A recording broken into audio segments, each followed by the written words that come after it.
Pues muchísimas gracias, sobre todo a Conadecus por la invitación. Es un honor siempre participar en las actividades fomentadas por la sociedad civil y especialmente en Chile, puesto que es un país que conocemos de cerca en las Naciones Unidas y en la UNCTAD en particular, en materia de protección del consumidor. Para aquellos que no conozcan la organización para la que trabajo, la Conferencia de las Naciones Unidas sobre Comercio y Desarrollo es el punto focal dentro del sistema de Naciones Unidas sobre el comercio, el desarrollo y cuestiones conexas, y ello incluye también la protección del consumidor. Me piden que hable sobre la evolución y la práctica comparada de las asociaciones de consumidores, y la verdad es que nos podríamos referir incluso a la Revolución Francesa o Rusa, como las primeras o algunas de las recientes manifestaciones de la fuerza del consumidor organizado puede llegar. Pero es desde luego con la Revolución Industrial que vemos la diferencia del trabajo entre productores y consumidores y que se entiende o que se empieza a entender lo que es realmente el movimiento de consumidor. En cuanto a la política moderna de protección del consumidor, comienza con la Unión de Consumidores en la década de 1930 y de ahí se fue extendiendo, primero por las economías de mercado y ya en la década de los años 80 y 90 del siglo XX por el resto de continentes del mundo, hasta llegar hasta donde es hoy un pilar fundamental para la economía sana, pero también para el ejercicio de los derechos de los ciudadanos, incluso como una política social contra la exclusión. Permítame que haga referencia muy brevemente al papel que le reservan las directrices de las Naciones Unidas para la protección del consumidor a las asociaciones de consumidores. Y para aquellos que no conozcan este instrumento, permítame que recordar que es el único instrumento global que tenemos en materia de protección del consumidor.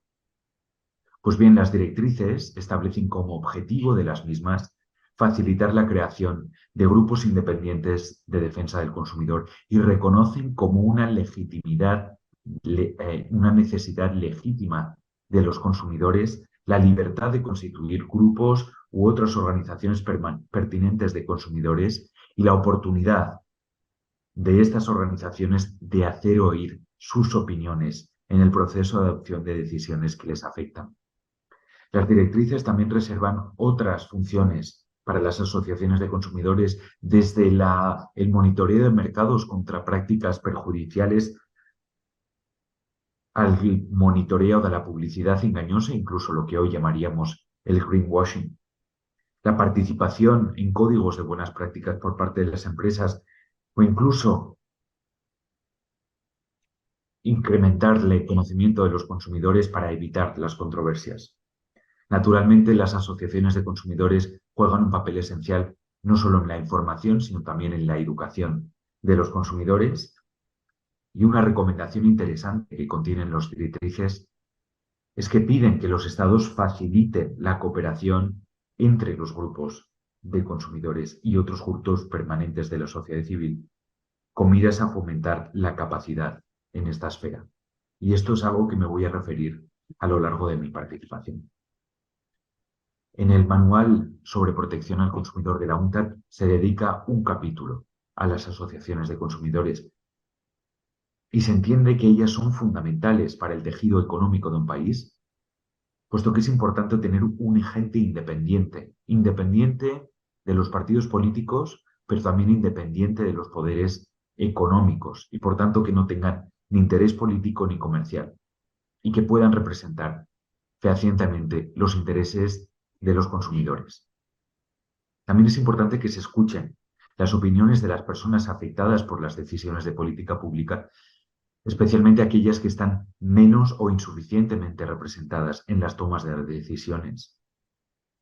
Y es importante que estas asociaciones posean una amplia base de miembros y que además cuenten con el apoyo popular en sus actuaciones.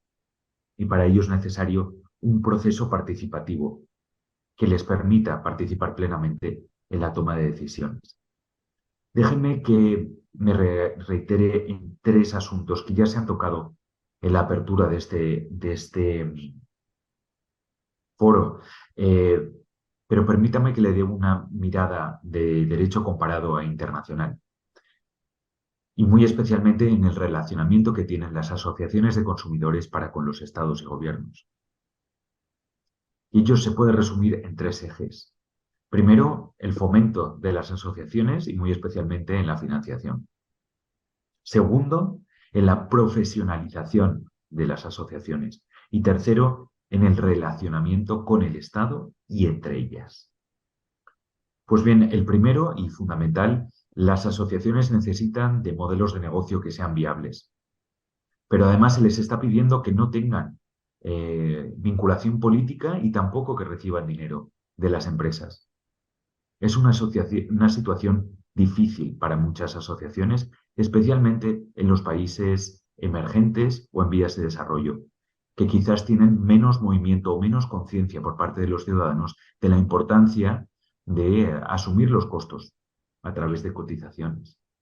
Pues bien, en esta situación es importante que el Estado asuma una parte de la financiación. Y eso se puede hacer por varios medios. Hay países que han optado por darles costas y participación en el proceso de compensación a los consumidores, especialmente judicial. No es actualmente el modelo chileno, si bien en el examen voluntario entre homólogos del derecho y la política de protección del consumidor de Chile se recomienda que además de los fondos concursales también se puedan obtener costas adecuadas y proporcionadas a las compensaciones obtenidas como medio de asegurar la sostenibilidad de las asociaciones de consumidores. Naturalmente, otros países también han optado por la financiación directa a través de fondos que pueden ser concursales para actividades concretas que difícilmente cubren los gastos corrientes, como pueden ser los gastos de nóminas o de alquileres de instalaciones. Pero es que también se corre el riesgo con estos fondos concursales de que las asociaciones de consumidores sean dependientes de las ayudas de los estados. Y por tanto es importante que ellas también puedan buscar fondos distintos a los del Estado. Por ejemplo, la Unión Europea prevé fondos concursales, pero solo hasta un 80% de los costos de las actividades, esperando que sean las asociaciones quienes encuentren ese 20% más. Y hay muchos países que impiden que esos fondos concursales del Estado sufraguen gastos corrientes. Pues bien, si la situación es difícil en cuanto a la financiación de las asociaciones de consumidores, es tanto más difícil en cuanto a su profesionalización, puesto que dependen del voluntarismo en gran parte.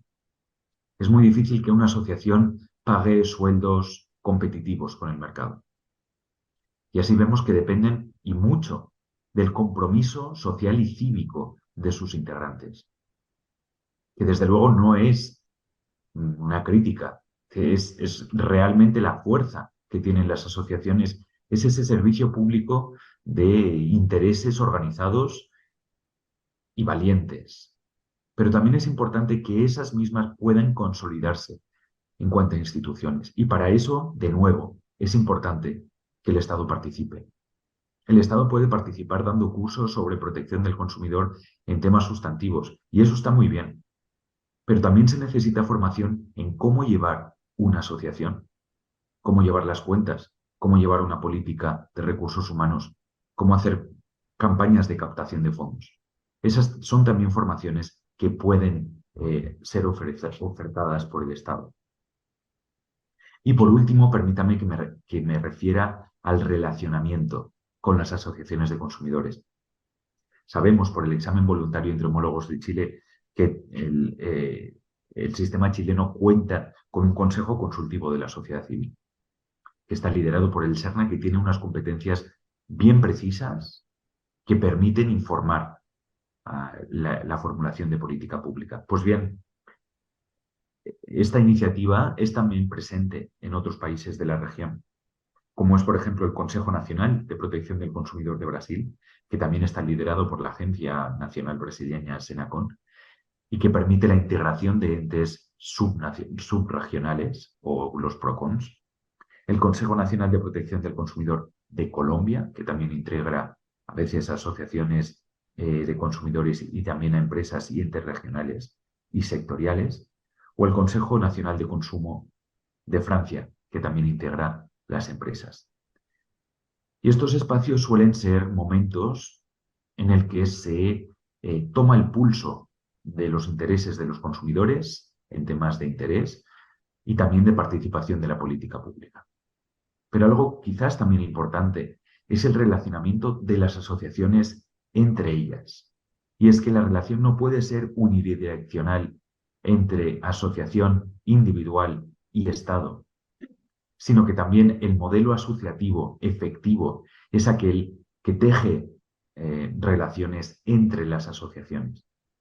Y es, por ejemplo, naturalmente lo que están haciendo hoy en día, pero también el Congreso Nacional de Consumo que se ha celebrado hace apenas 2 semanas en el Perú y que intenta coordinar, como lo intentan ustedes, las distintas posiciones de las asociaciones de consumidores de manera que sean más efectivas en su cabildeo, no solo con el Estado, sino también con las empresas públicas.